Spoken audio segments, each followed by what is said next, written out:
शुकरात एक बहुत बड़े दार्शनिक होए है, बहुत बड़े संत होए है।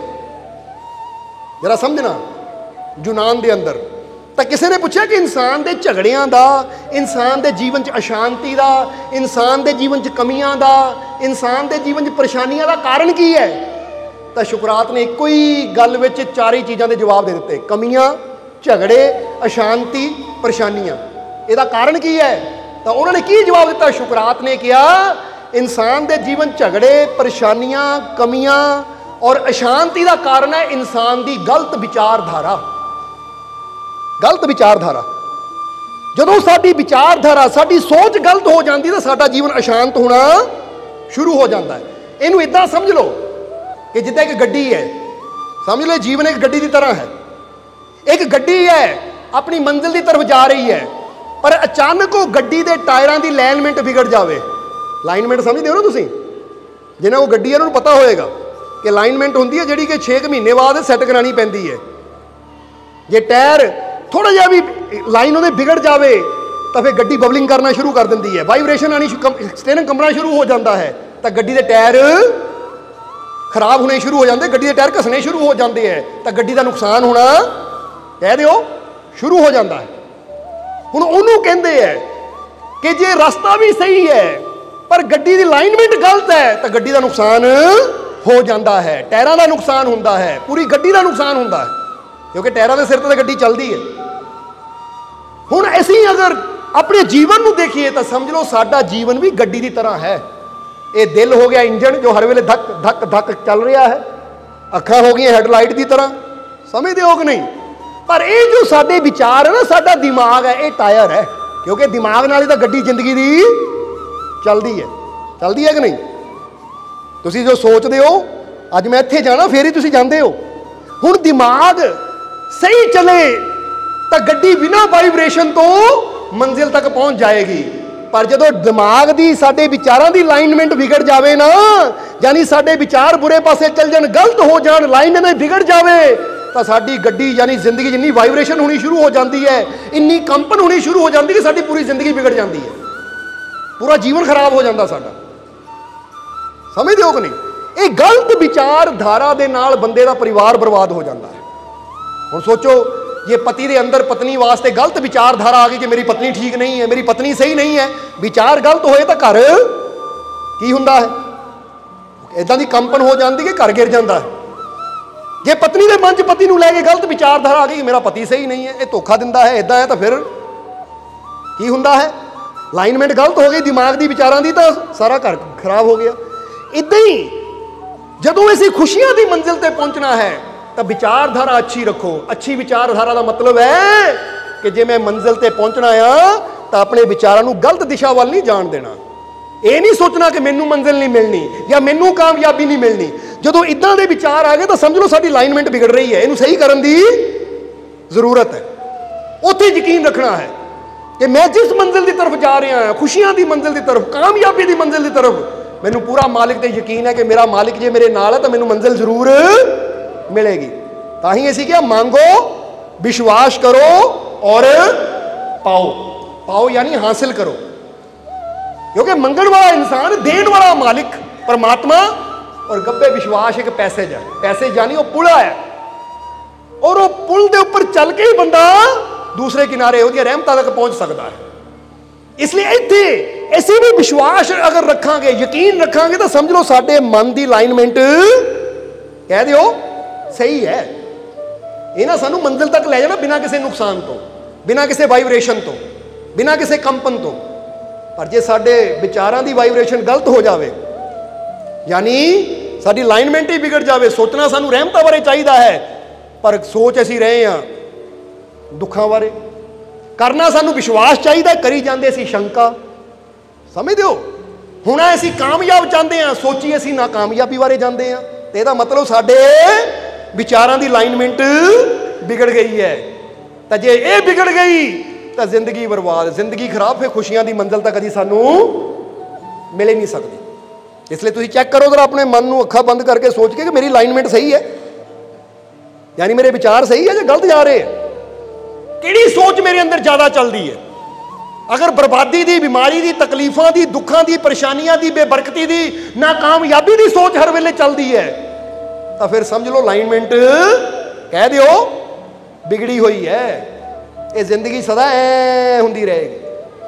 क्योंकि याद रखो कि जब भी इंसान बर्बाद होंदा है, जिद्दां असीं पहलां दस्सिया है, हुण एक गल दा जवाब देना, सानू एक सवाल पूछी, फिर सत्संग की समाप्ति करांगे, सोच समझ के जवाब देना। ये सवाल है कि एक भूकंप आंदा है, भूकंप यानी भूचाल आंदा है, और उस भूचाल दे विच एक पुल, एक इमारत गिर जाती है। एक भूचाल आया, भूकंप आया, बड़ा जबरदस्त भूकंप आया, और उस भूकंप दे विच एक इमारत या एक पुल, पुल समझ दो ब्रिज जे तो गड्डियां लंघदियां है, वो गिर जाता है। ते च दोष किहदा है? रब दा है, कुदरत दा है यानी रब दा, या फिर वो ठेकेदार दा, बिल्डर दा जिन्हों बनाया है? जवाब दिओ सानू, जवाब दिओ, किहदा दोष है? कमाल दी गल, बड़ा सौखा जिहा जवाब है, तुसीं जवाब नहीं दे रहे हैं। ठेकेदार दा? अच्छा, किहनूं लगदा दोष ठेकेदार दा है? हथ खड़ा करो। 5-7 बंदे ही है ना, 10 बंदे ही। किहनूं लगदा दोष रब दा है? हैं? रब दा दोष है? हुण जिहड़ा इंसान कहे भूकंप आया, इमारत गिर गई, पुल गिर गया, ये दोष कुदरत दा है, रब दा है, असीं कहांगे वो ना समझ बंदा है। क्योंकि इस पृथ्वी ते, इस दुनिया ते एक देश जिन्हों जापान कहा जाता है, सब तो ज़्यादा भूकंप जापान चाहते हैं, और इन्ने तेज भूकंप आते हैं कि अगर इंडिया या किसी होर देश आ जाए तो सारा कुछ तहस नहस हो जाए। पर जापान दे विच जदों भूकंप आते हैं तो उत्थे ज़्यादा नुकसान नहीं होता। जरा हुण गौर करो, क्यों? कारण की है?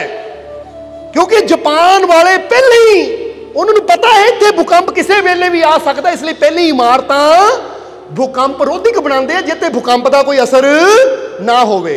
उत्थे बच्चियां नूं भी बचपन तो लैके, यानी LKG UKG तो लैके अंत तक स्कूल दे विच भूकंप तो बचण दी, किद्दां जे भूचाल आ जाए किहड़ा सानू तरीका अपनाना चाहिए अपनी सुरक्षा वास्ते, या की सानू करना चाहिए, उत्थे पहले ही उन्होंने हर चीज़ स्कूलों च सिखाई जाती है। तो बच्चे भूकंप तो डरते भी नहीं है, क्योंकि उन्होंने पहले ही पता है कि आ सकता, किसी वेले भी आ सकता, तो बचाव के उपाय आ है। और जदों बचाव के उपाय साडे कोल है तो फिर असीं किसी भूकंप तो नहीं डरते। नहीं तो इत्थे देखो, इत्थे बच्चे नूं तो छड्डो, माड़ा जिहा पक्खा हिले ना, बंदा आप दौड़दा बाहर नूं, दौड़ो दौड़ो भुजा आ गया, क्योंकि पता इत्थे तैयारी कोई है ही नहीं। उत्थे निक्के निक्के बच्चे भी नहीं डरते, सब तो ज़्यादा भूकंप विच ओहदी चाहते हैं। उत्थे हर चीज़ नूं इंजीनियर पहले ही तैयार रहंदे है कि सब तो बड़ा, जिद्दां कहंदे ना, ये पॉइंटां च नापिया जाता है किन्ने पॉइंट किन्ना भूकंप आया, सब तो बड़ा भूकंप भी उत्थे आ जाए तो भी इमारतां नूं नुकसान नहीं पहुंचा सकता, क्योंकि उन्हें तैयारी पहले ही उदां दी है। तो जे बंदा कहे कुदरत दा है, कुदरत के कारण वो पुल गिरिया, कुदरत के कारण वो इमारत गिरी, ठेकेदार का तो कसूर ही कोई नहीं थी, तो फिर तो जापान में इन्ने भूचाल आते, फिर तो उत्थे हर वेले इमारतां गिरियां ही रहन, क्योंकि कुदरत गिरा रही है।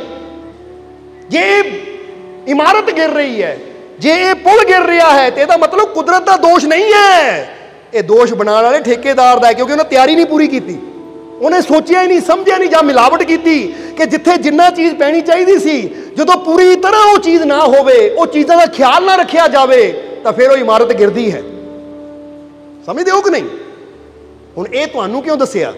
क्योंकि जे इंसान के जीवन की इमारत भी गिरती है ना, तो इंसान ही पता की कहता, मैं तो बड़ी कोशिश की, रब ने ही गिरा दिता मैनू, ये तो रब ने ही सुट दिता मैनू, ये तो रब ने ही मेरा साथ नहीं दिता, ये तो किस्मत ने ही मेरा साथ नहीं दिता। फिर तो जापान वाले भी आप कुछ ना करन, आ मकान बनाता हूँ किस्मत है, भूकंप आएगा, किस्मत हुई तो बच जावांगे, जे किस्मत माड़ी हुई तो गिर जावांगे, अपने वालों कुछ नहीं करना। हुण दसदे है कि जापान दे विच नीआं बड़ियां गहरियां रखियां जांदियां हैं, ताकि बड़े तो बड़ा भूचाल आवे तो इमारत नूं कोई नुकसान ना होवे। हुण जे बंदा दीवार ही उपरों चक देवे, कल नूं कोई बंदा धक्का ला के सुट देवे, लै तां कुदरत की मौज है भाई, ये तो कुदरत ने सुटाई है बच्चे कोलों, मैं तो कुछ करी नहीं, तो मैं तो खड़ी की सी। इसलिए दसना की चाहते हैं तुहानूं, जे तुहाडा जीवन अज गिर रहा है तो इह कुदरत का दोष नहीं है, किते ना किते असीं अणगहली कर रहे हैं, किते ना किते असीं कुदरत की नियम नूं, रब दी रहमतां नूं समझ नहीं पा रहे कि जे जपान वाले चीज़ नूं समझ के वो चीज़ तो निडर हो सकते हैं, तो जे तुहाडे जीवन च भी कोई मुश्किल आवे, परेशानी आवे, समझ लो मुश्किलां भुचाल है, समझ लो परेशानियां भुचाल है, तो हुण जिन्हां ने अपने आप नूं पहले ही मालिक की रहमत के विश्वास नाल तैयार किया होया है ना कि मैनूं यकीन है मेरे विश्वास दीयां जड़ां बड़ियां गहरियां है, मेरे यकीन दीयां जड़ां बड़ियां गहरियां है, मेरे प्रेम दीयां जड़ां बड़ियां गहरियां है, फिर उन्हां नूं पता है भुचाल मेरा कुछ नहीं बिगाड़ सकते, क्यों मैं पहले ही तैयार हर दुख हर परेशानी का सामना करने नूं। मैं नहीं डरदा इन्हां परेशानियां तो, क्योंकि मेरा मालिक मेरे तां जिहदे अंदर विश्वास ही थोथला जिहा होवे, उपर उपर होवे, तो फिर हुंदा माड़ा जिहा झटका लगता बंदा गिर जाता है, तो रब ने गिरा दिता, मैं तो बड़ी कोशिश की, कोई कोशिश नहीं की तू, क्योंकि ये कभी हो ही नहीं सकता। बंदा कोशिश करे विश्वास रखे तो उन्होंने नाकामी मिल जाए, कभी हो ही नहीं सकता, क्योंकि जो अपने रब ते यकीन रखता है जो गिरदा भी है ना तो दोबारा फिर उठता है, मंजिल वाल कदम बढ़ाता, तो की कहता है कि जी मैं गिरिया सी पर मैं हारिया नहीं, डरिया नहीं, क्योंकि मैनू पता मेरा मालिक मेरे नाल है, मैं गिर सकता हाँ पर मैनू कोई अगे बढ़न तो रोक नहीं सकता, क्योंकि मेरे मालिक की रहमत मैनू मंजिल तक लैके जाएगी। क्योंकि जिंदगी चलते हैं तो ठोकरां तो लगनियां ही है, चलते हुए ठोकर लगनी है, ठोकरां तो नहीं डरना, बल्कि अपने मालिक पे यकीन रखना है कि ठीक है ठोकरां माड़ियां मोटियां दुख तकलीफां आंदियां कोई परवाह नहीं, क्योंकि मैनू संभालने वाला, मेरी मदद करने वाला, मेरा साथ देने वाला मेरा मालिक मेरे, इसलिए पहली तैयारी इहनूं कहंदे, पहले तैयार रहना। जिदा जापान वाले भूकंप नूं लैके भुचाल नूं लैके पहले तैयारी कर लेंदे है, फिर वो निडर हो जाते हैं, उन्होंने इमारत नहीं गिरती। इसी तरह तुसीं अज पहले तैयारी कर लो, अपने विश्वास नूं मजबूत कर लो, अपने प्रेम नूं मजबूत कर लो, अपने मालिक दे नाल अपने हिरदे नूं पूरी तरह जोड़ दिओ, फिर इधर मंगिया विश्वास किया उधर हासिल कर लिया, फिर मिल भी जाएगा, और फिर तुहाडी जिंदगी बिगड़ नहीं सकती, फिर तुहाडे जीवन च कोई कमी नहीं रहेगी। इसलिए आओ हुण आखिरले वचनां च यही कहना है कि अपने मालिक ते पूरा विश्वास रखना है, और बाहरलियां बुराइयां नूं कदी अपने अंदर नहीं आन देना, क्योंकि जैसा तेरा संग है वैसा जीवन जान, जो तू चाहे परम सुख सतसंगत पहचान।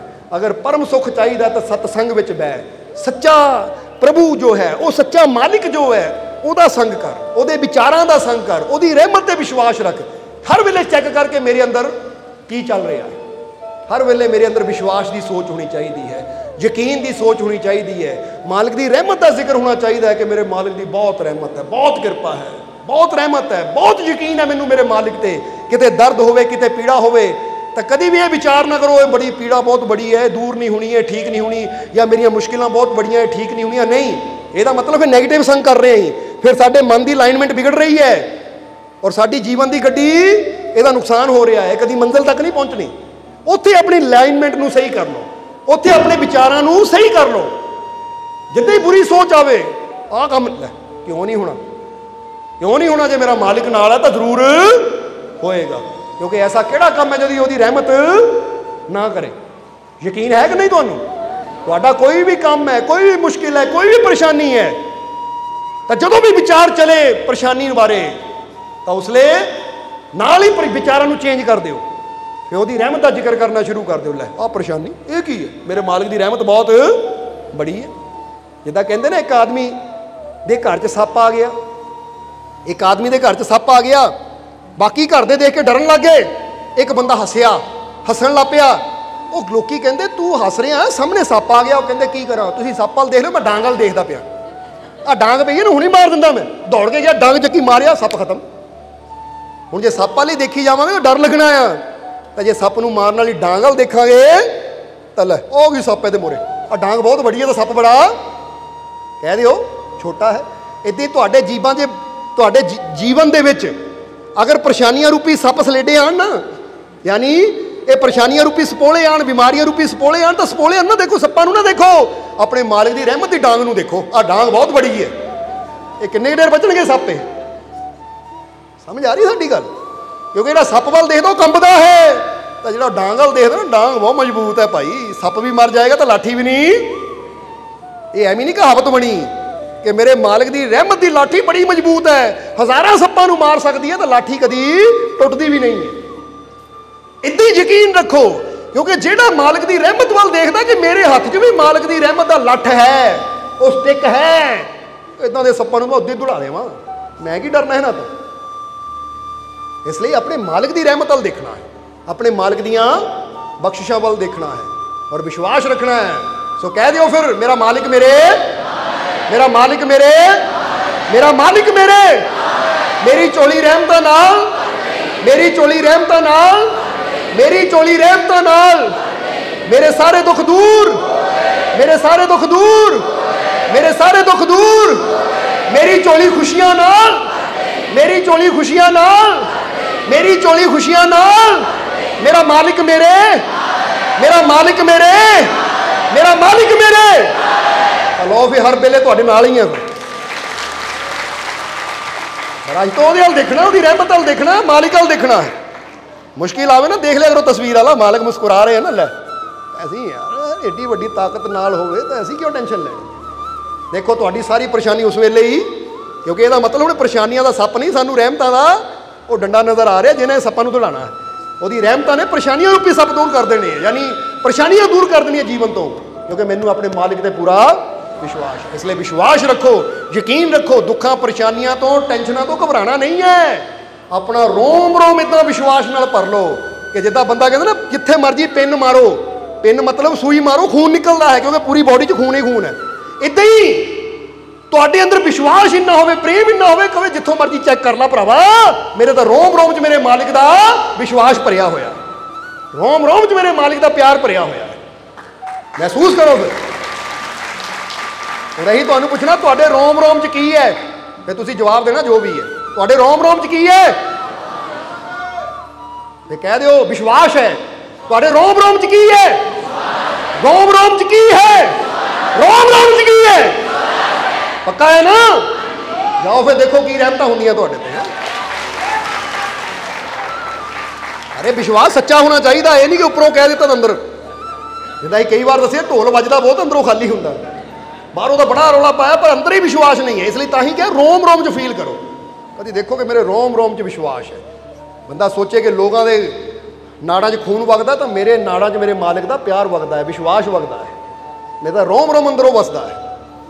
बोलो समझ दिओ अपने, क्योंकि बचपन च जदों असीं जांदे जांदे घटना दस दी अपने अपने जीवन की, कि बचपन च जदों बड़े मालिक दुनिया तो पर्दा कर गए और 92 में सानू ये जिम्मेवारी सौंपी गई, तो साडे जीवन च कई बार हालात बड़े उदां दे आ जाने, मुश्किल भरे हालात आ जाने, फिर सानू पता हिम्मत कित्थों मिलदी हुंदी सी।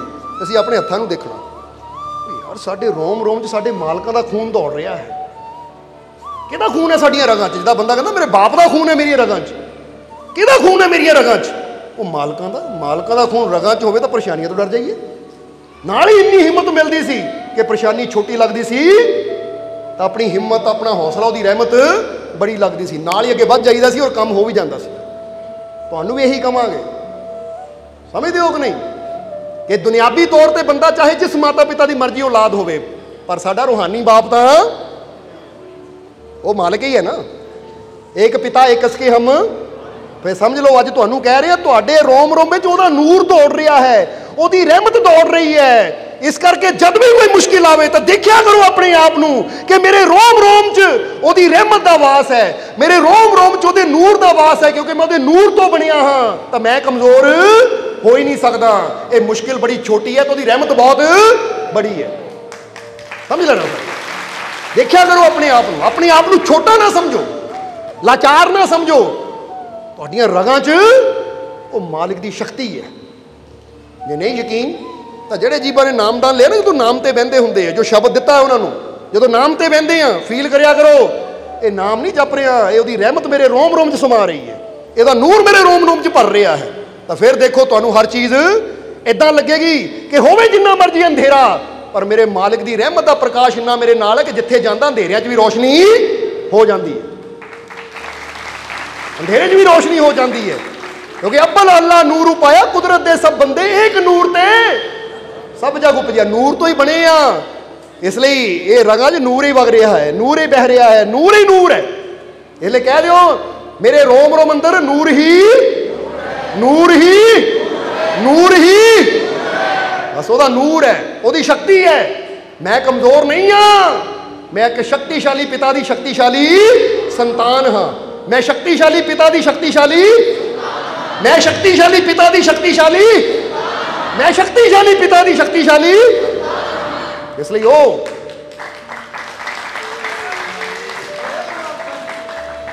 इसलिए भरपूर करो अपने आप को अपने परम पिता परमात्मा दे ਉਹ मालिक दे विश्वास दे नाल। तो फिर देखो दुख तो इदा इदा झड़ जाएंगे। जिदा मच्छर बैठा बंदा उड़ा दिंदा ना, ये तो मच्छर है, इन्हां तो की फिक्र करना है, वो मेरा मालिक बहुत शक्तिशाली है। इसलिए विश्वास रखो अपने अंदर, भरोसा रखो अपने अंदर। इधर फरियाद की गब्बे विश्वास है, उदों हासिल हो जाता है। इसलिए जदों इंसान विश्वास नाल न्याज दिंदा है, न्याज की बेनती करता है या मालिक के बचनों पर विश्वास रखता है, तो फिर वो सब कुछ हासिल भी कर लेंदा है, फिर कमी भी उन्होंने कोई नहीं रहिंदी। इसलिए हुण आखिरले वचनां च यही कहांगे कि मालिक तुहानूं सबनूं नाम नाल जुड़न की ताकत देन, तुहानूं सबनूं नाम जपण की ताकत देन, तुहानूं सबनूं सेवा सिमरन करन दा, नेक मार्ग ते चलन दा मालिक बल बख्शण, और तुहाडे सब दे दिलां 'च सच्ची मुहब्बत, सच्चा प्रेम, सच्चा विश्वास मालिक पैदा कर देन। आने वाला समा तुहाडे वास्ते कामयाबी, सफलता, खुशियां भरिया होवे, और अपनी रहमत हमेशा मालिक तुहाडे ते बनाए रखन। और अज जिन्ने भी जीव उस मालिक के दर ते हाज़री लगा रहे हैं, मालिक तुहाडी सब दी हाज़री अपने चरणों च कबूल करन। और बहुत जीव ऐसे जो अज मालिक के नाम दी न्याज़ां लैके आए हैं, जे कोई अपनी तकलीफ, दुख, परेशानी की न्याज़ लैके आया है, तो मालिक वो न्याज़ नूं कबूल करन, वो जीव दी परेशानियां, तकलीफां, दुखों नूं दूर करन। और जिहड़ा जीव अज खुशी की न्याज़ लैके आया है और विश्वास नाल खुशी की न्याज़ दे रहा है, मालिक वो खुशी की न्याज़ भी कबूल करन, और वो जीव की झोली च इन्नियां खुशियां पा देन कि उन्होंने फरियादा करन दी कदी लोड़ ही ना पवे। और आने वाला समा 2 अक्तूबर का महान प्रोग्राम आ रहा है। बहुत जीव ऐसे जोड़े सहयोग दे रहे हैं, या वैसे भी बहुत है जोड़े लंगर चलता है 24 घंटे दरबार से या होर दरबार से उसारी के काम में अपनी सेवा का योगदान पाते हैं। मालिक उन्हों की कमाई भी बरकत पान, उन्होंने भी दिन दुगनी रात चौगनी तरक्की देन, उन्होंने रिस्क च भी इन्नी बढ़ोतरी हो कि उन्होंने कभी धन दौलत पदार्थों की कमी ना आए। सो मालिक अपनी रहमत हमेशा तुहाडे ते बनाए रखन, यही साडी उस मालिक के चरणों च अरदास बेनती है। और हुण अंत विच तुहाडे सब दे अंदर वास्ते उस मालिक नूं असीं प्रणाम करदे हां। साडा प्रणाम स्वीकार करो। जय मालिकां दी।